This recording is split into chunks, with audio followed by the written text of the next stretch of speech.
What does it mean to remain present in a world and during a time that is most defined by its constant shifts and bumps?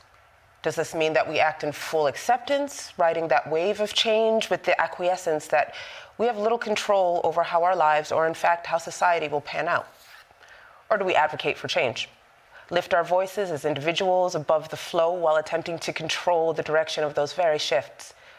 Our next speaker has created a name for themselves by exploring and testifying to the reality that most of us occupy that murky place somewhere in between, and that the experience of existing within that middle space right now has produced some slightly disquieting and unexpected shifts. Joining us today is technologist, filmmaker, artist, and writer Xiaowei Wang, whose work is founded upon the experience and principles of collaboration, while simultaneously confronting their deeply held belief that there is a great political power in remaining present through change. As creative director at Logic magazine, Xiaowei creates work that encompasses community-based and public art projects, data visualization, technology, ecology, and education.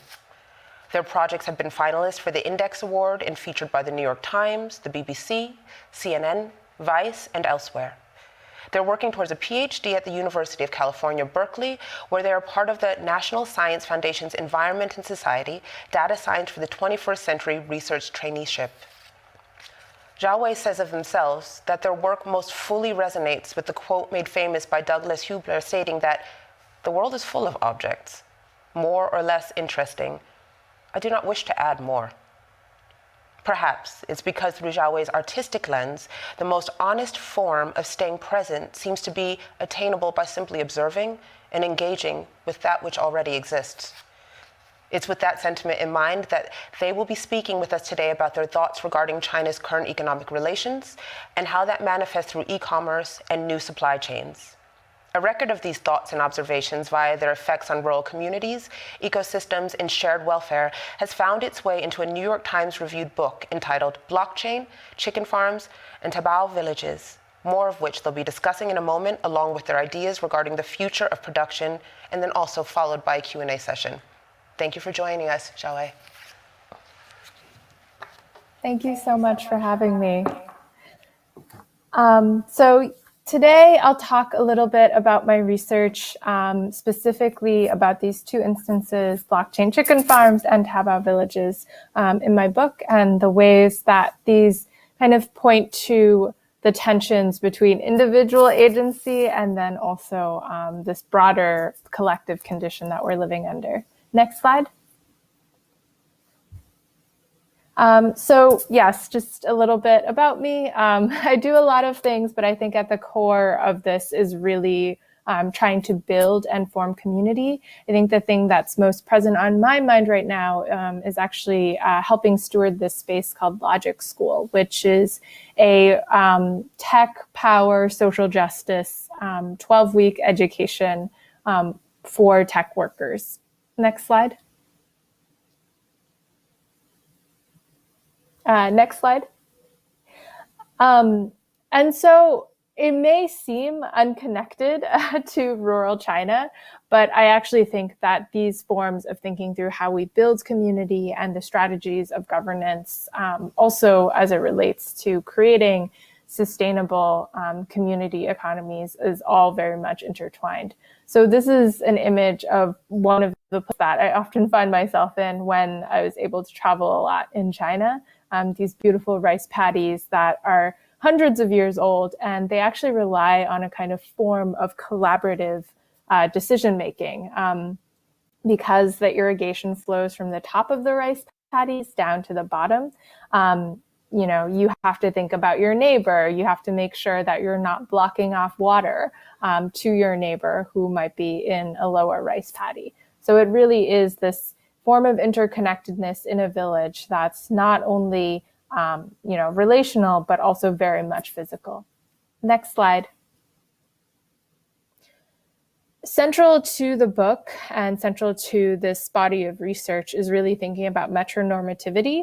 And what this relies on is, in cities, we often think of the rural or the hinterland as backwards, which if you think about it, that is actually a pretty confounding assumption, right? Because we're all living in the time 2021. So how could a different place actually be backwards in time?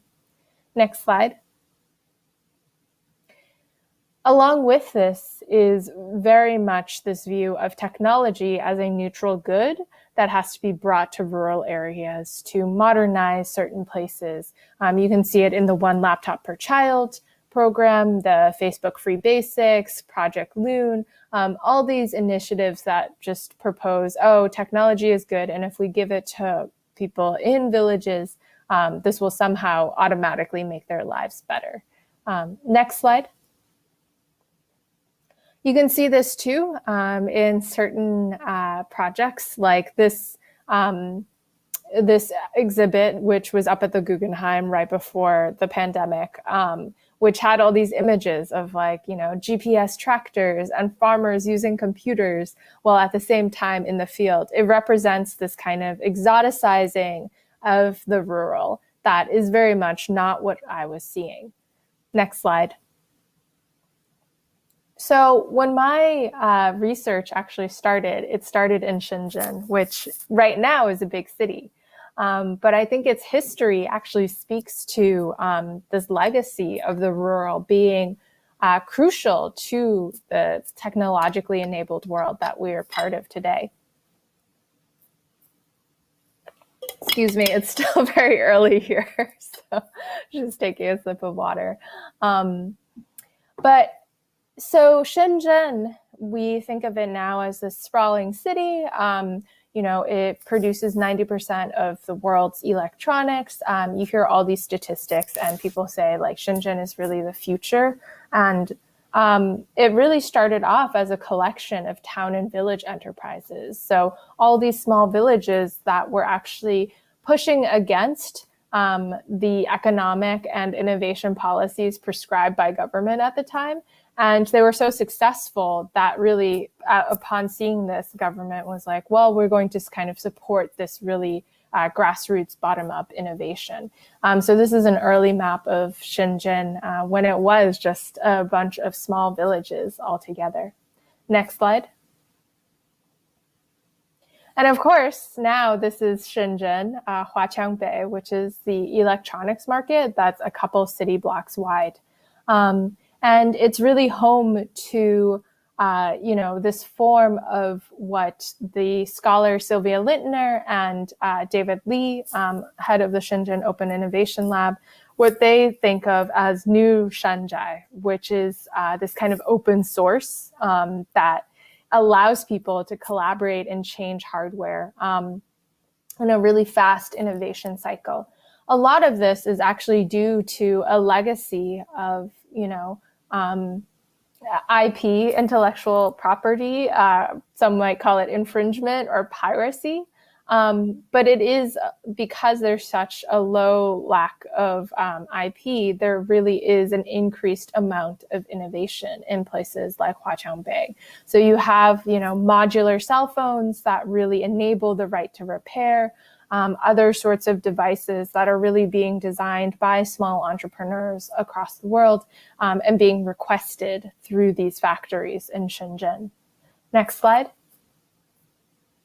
But of course, at the same time, this legacy of Shanzhai as somewhere between open source and piracy gives Made in China a bad name, right? It gives it a reputation as one that is piracy. Next slide. But at the same time, I think there is actually this provocation that I would like to float, that Shanzhai, which is this practice of piracy, essentially, is that it can challenge Western Enlightenment ideals of this original singular authorship by a lone genius, and that ownership is core to being a human. And so we're seeing that now, right, with all these discussions of patents and IP on things like the vaccine, and the fact that you can own intellectual property the same way that you might own a piece of land is something that we can start to trouble and unpack, I think, for the future. Next. So key to this book is also, well, if we don't think about the rural as backwards in time, how might we think about it in terms of agrarian transition? So really this dynamic that small farmers are being pushed out of the countryside and, being asked to work as migrant labor in cities. And this opens up a way in which agriculture becomes industrialized. You do have a lot of automation in the countryside. But then what happens to all these small farmers? Next. Next slide. Oh, yeah. And so with this is also the fact that, we like to think of the small farmer as just this person who's farming alone somewhere and providing food for their village. But actually, all of these farmers exist in a globalized commodities trade, right? You're having all these soybeans sent from the US to China, China buying up Brazilian soybeans and pork from China being sent elsewhere. So it really is a global network of food as well as goods. Next. So I draw upon this idea that the rural and the urban, instead of defining those categories as how they might look, they're really a form of governance, right? How we decide to put places onto the global free market, as well as the trade and surveillance that's happening in different places. So this example in the back, it's actually these surveillance cameras that are being put into industrial hog farms in the countryside because it's a way of monitoring pigs for disease. And so you can see that there's actually echoes of city surveillance and all those tools and mechanisms used being put into the countryside. Next. So this is an image of Farmer Jiang, who is the blockchain chicken farmer. I arrived at his farm after hearing about this blockchain chicken, through some sources, through the news, and I decided I would visit. Next slide. And the way that this blockchain chicken works is that, as you can see on the chicken, there's a little bracelet that's attached to its leg. And the whole idea behind this is that there's increasing use cases of blockchain as provenance, so tracking the way something moves through the supply chain. So this bracelet tracks the number of steps this chicken has took, ensuring that it's only eaten the finest grains, that has gone through the slaughterhouse, and that it's really this unadulterated free-range chicken. And this chicken is actually being sold at quite a high premium on places like JD.com, this e-commerce site. And it really emphasizes to me the ways that these innovations are actually more of a luxury rather than any kind of solution to a problem. So when I talked to the blockchain chicken farmer, Farmer Jiang, he actually expressed that he had been raising free-range chickens for much of his life. The problem was that there were such food safety issues in China at the time that no one really believed him that his chickens were indeed free-range chickens. And yet the reason why there is such low food safety was the fact that all these small farmers were being asked to produce at a really high rate for the global agricultural market. And as a result, they were finding kind of shortcuts and ways of cheating badly, creating new problems in food safety. So this small bracelet, to me, really epitomizes the contradictions of how problems are created and then who technological solutions are for. When I asked Farmer Jiang if, what his feelings about blockchain were, he looked at me and he was like, oh, I actually don't know what blockchain is. And that to me emphasized another layer in these issues of, community self-governance, who understands and has ownership, agency over the tools, as well as the ways that these technological solutions might not be the sustainable solution that people are looking for. Next slide. So this was the village in its context. So a really beautiful place tucked into the mountains, a lot of flowing natural water. And one of the biggest challenges that this village faces is not necessarily one of that can be solved with blockchain. It's quite remote, and there's not yet a lot of roads and other infrastructure going into the village. And it's this broader question of, the tensions between a village that has been self-sufficient for a long time and yet reaching its limits as it opens up to this bigger marketplace. Next slide. So this other place that I'll talk about is China, this place called Dinglo, which is China's #1 first Taobao village, or at least that's how it likes to market itself. There's actually street signs there that talk about how it's China's Taobao village, and the Taobao branding is really everywhere. Next slide. So in this village, they produce dance or stage uniforms, so costumes essentially that you might use for a school play, for a period piece drama, so like costumes from the 18th century or something like that, or even costumes used in like magazine shoots. And in the front is this building, which you can see is a typical workshop. So it's a family workshop. It's quite small. It's really not a large factory. And in the back, you have the family's agricultural fields, actually. So it's this kind of gig farming cycle where families will make uniforms during the agricultural low season. And then you do the Taobao business selling these costumes. And then in the agricultural high season, they'll actually just continue farming. So it's these two forms of income that are coming in. Next slide.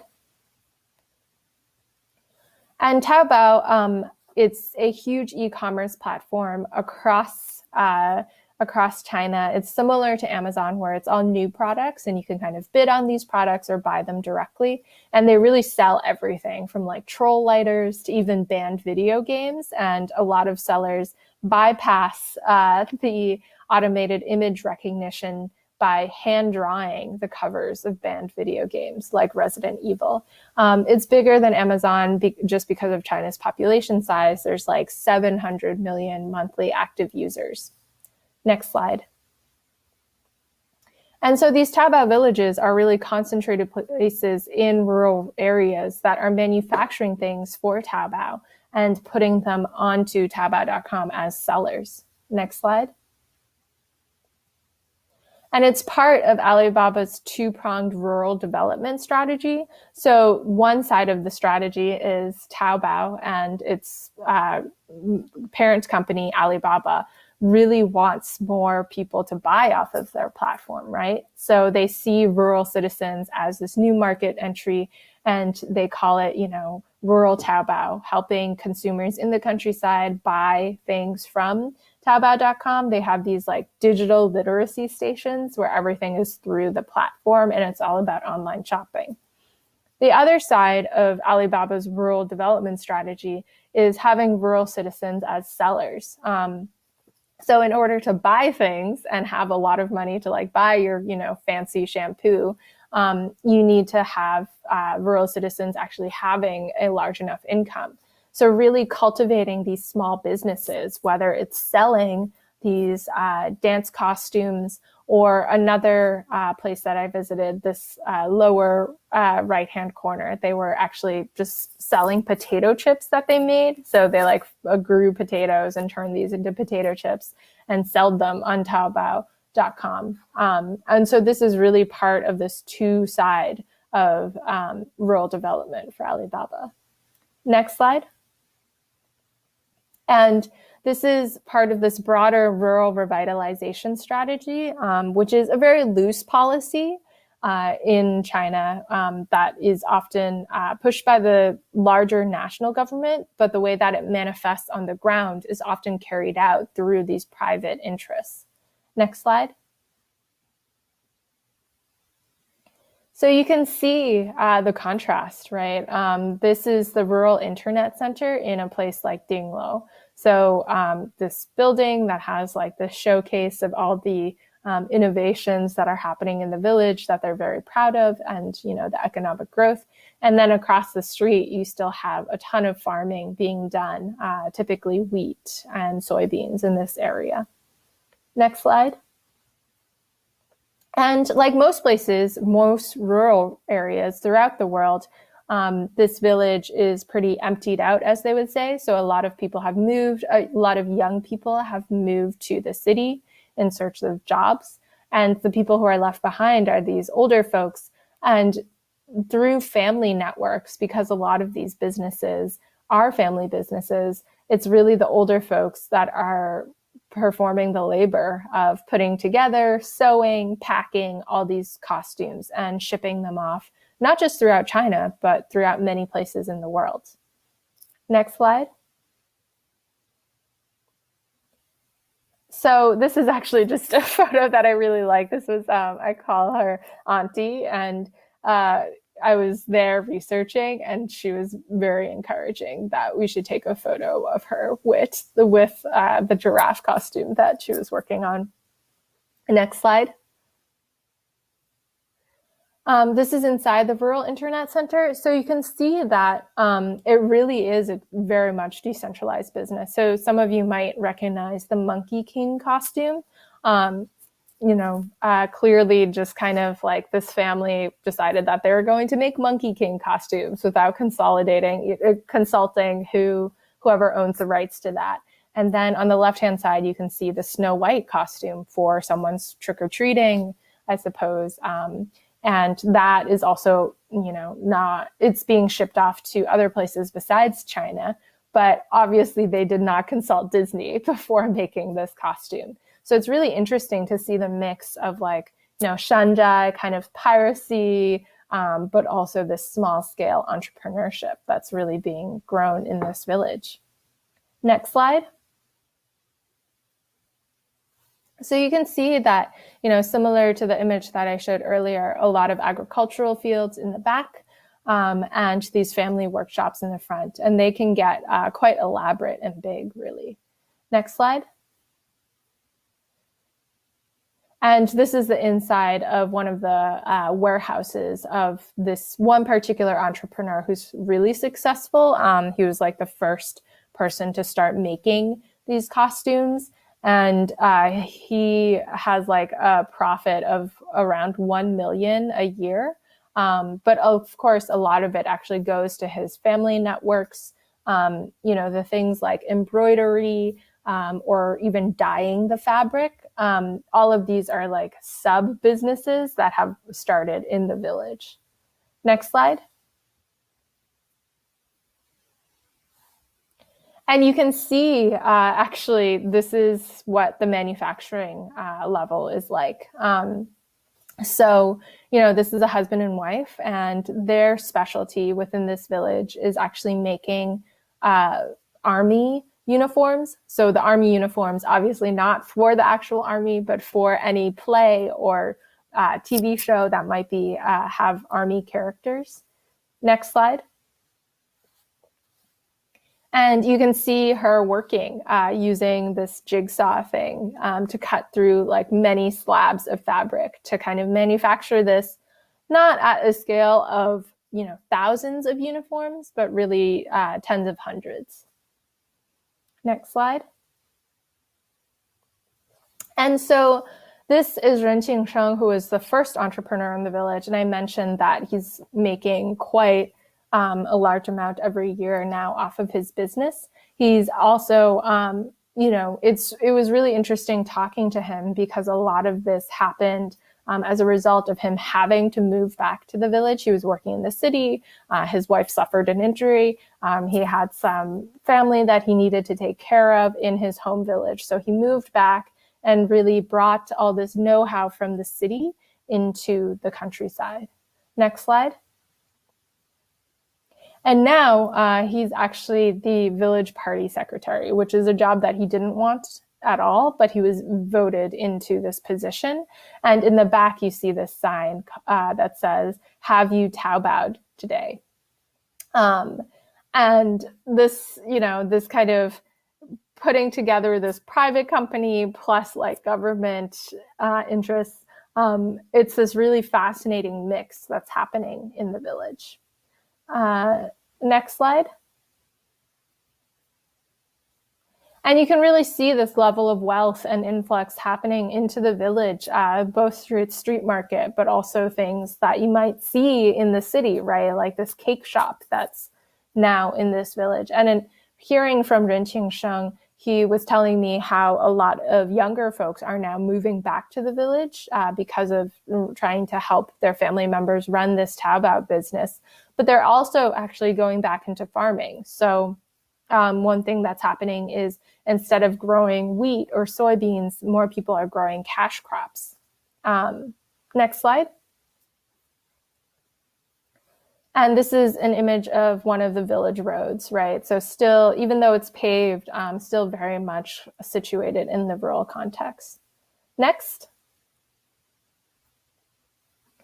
And this is, like I mentioned, a lot of elderly folks in the village. They still help out with their sons and daughters' Taobao businesses, which is really, this interesting dynamic of how this kind of e-commerce is actually changing even just family structure and making everyone a kind of entrepreneurial spirit. Next.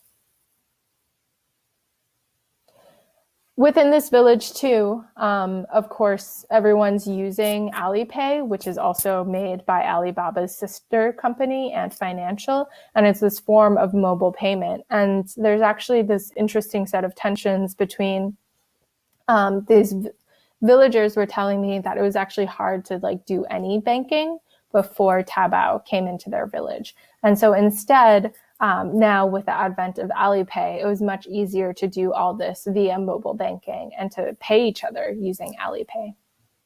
You can skip to the, I think, last slide, maybe, just so we have enough time for questions. So like the next 3 slides.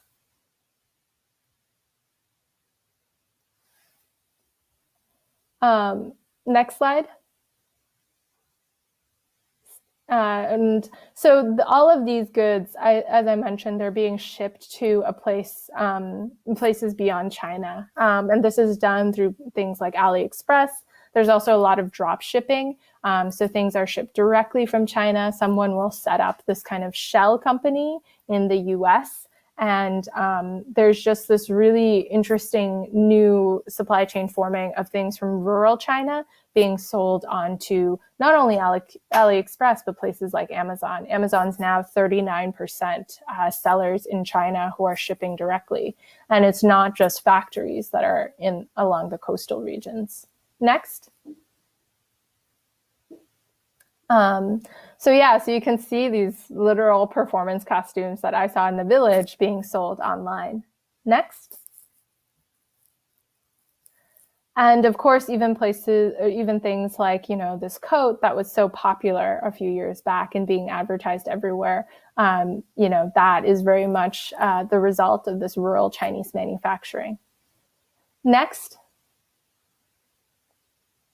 And as I mentioned, there is a lot of this kind of these shell companies that are advertising on Instagram, right? And then when you buy them, like what shows up is something directly shipped from China. And a lot of this is really coming from this rural to global urban supply chain.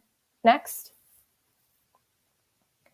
And of course, a lot of these, when I reflect back upon it, it's actually the result of these tensions between the demands of globalized agriculture that are being put on these farmers that makes small-scale farming very unprofitable.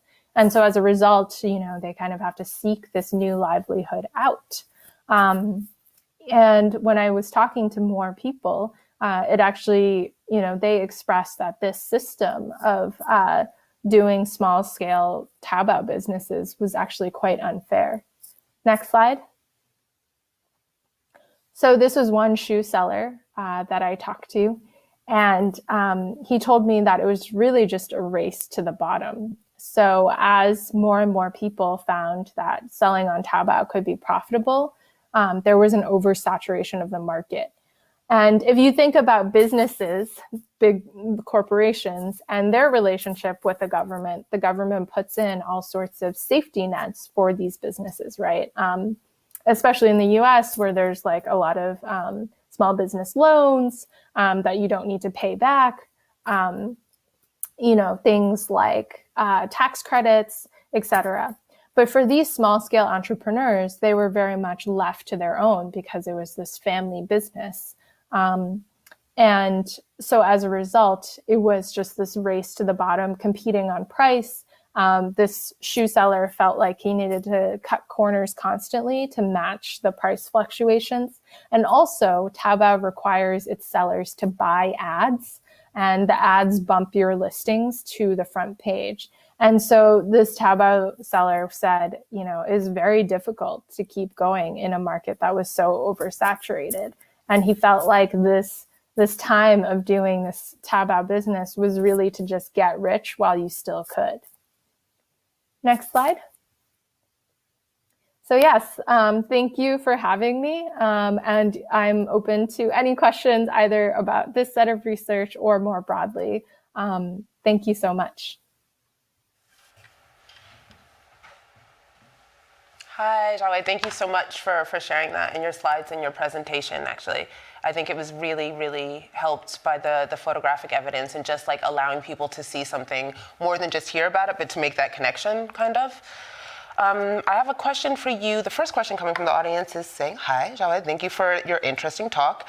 You're probably familiar with Li Jikui, sorry if I don't pronounce that correctly, popular Chinese vlogger who lives in the countryside and shows off idealistic country life and DIY projects. She apparently started off selling agricultural products before becoming a blogger and has been criticized for gentrifying rural China and also for engaging in state propaganda.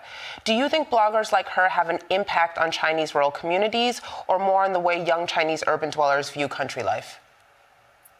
Yes, definitely. I really appreciate that question. And yes, she definitely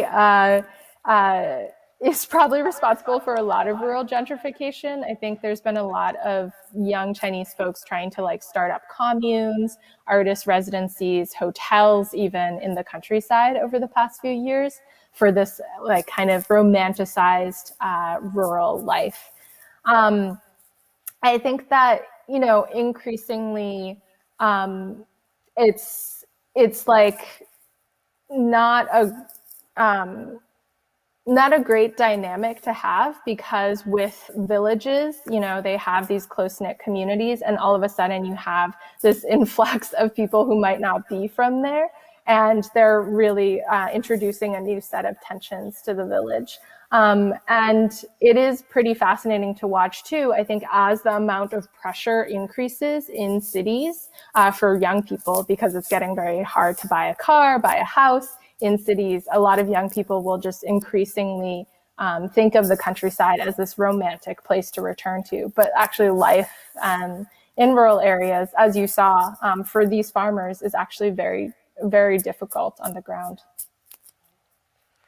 The next question says, I just wanted to thank you for your research and engaging and thought-provoking presentation. That's just a response from someone in the audience who's just like, shout out, thank you. And how do you see the world changing through alternative payment strategies? Do they create new hierarchies and shifting power structures? After all, autonomous learning and the use of new technologies is still based on questions of accessibility. Yes, so even with Alipay, it's been interesting to watch, especially as a Chinese American, because in the US we have such a robust credit and financial set of regulations. And in response to that, mobile payment adoption has been quite low. But in China, it's been really fast because there, at a certain point, wasn't a lot of financial regulation. And so now that's why you see stories of Ant Financial getting regulated by the government. You hear all these things about social credit, and part of that is the danger of surveillance, but another part of this is that China doesn't have like, this central FICO credit scoring system like the US does. And instead it's Ant Financial trying to push out credit scores to its end users in a way that can be quite exploitative. They'll automatically enroll people in this. And so it is, I think, quite worrying to see the mechanism of credit being stressed through mobile payment and plunging a lot of farmers into new kinds of debt that they might not be able to repay, right? Like they'll take out money for their Taobao business, but yeah, once that boom dries up, like how will they be able to repay, and financial, really?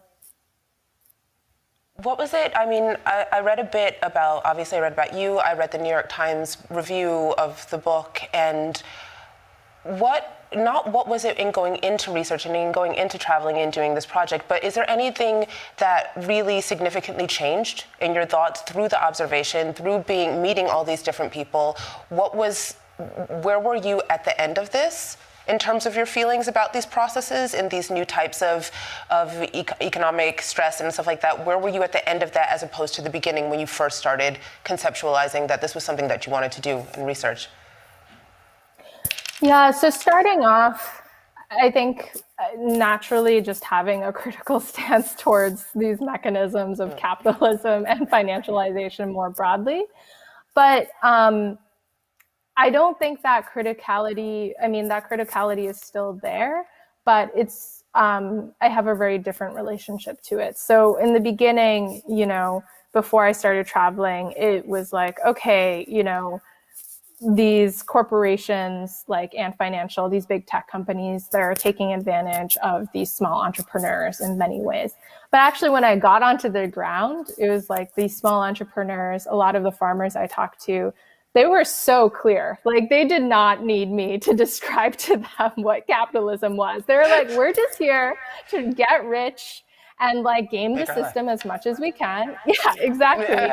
And it was this thing that really reminded me too that in writing this, I can't just write something that's like, condemning and just saying like, oh, the future is going to be big tech deciding everything. Like, I think there is a lot of on the ground resistance. I think folks are, just reminding people that like we are also connected to these small entrepreneurs in rural China who are shipping things on Amazon, shipping things abroad. We are really connected in this material way. And there's a lot of like labor, family changes, all these things that we are part of. And so what we do, it is not only interconnected, but we have this, I think, sense of agency in shaping our collective future. So I think wanting to be reminded of that rather than just this top-down story of pure exploitation. I haven't read it, but I had the feeling in reading about you and also in reading about the book that one of the things it seemed to me, especially since you say a lot about, remaining present and observation, and I've thought about that actually a lot since reading about you, that it's almost as though, yeah, like I said, observations, not like necessarily a judgment or like, and it's interesting that you say you came at first with these ideas of like what you're going to do and how that sort of, after meeting these people and getting on the ground, shifted. Because I guess, yeah, things are very rarely black or white in any system. There's this whole other area of how this is actually, how are we connected? What do these people need? Who are they and can they speak for themselves? Obviously, But I find it, hold on, I've just gotten a new audience question in. How do you think older folks in the rural area feel about their children moving back to the countryside? I think that's a great question and like a really good complication of just this pure exploitation narrative from big tech companies, right? I think that a lot of the older folks, they're overjoyed. I think it was really difficult for them to have their children working in cities, not being taken care of. Like their children would send some money, but it was very hard. And now, a lot of the older generation, they were kind of bragging to me. They were like, oh, well, not only are the young people moving back, but also now that we have money, they can all afford to get married. And there's another generation and I have grandchildren and they can stay in the village. I'm not worried about my grandchildren in the city. And so there is this very immediate change happening that also felt important to observe and to honor that.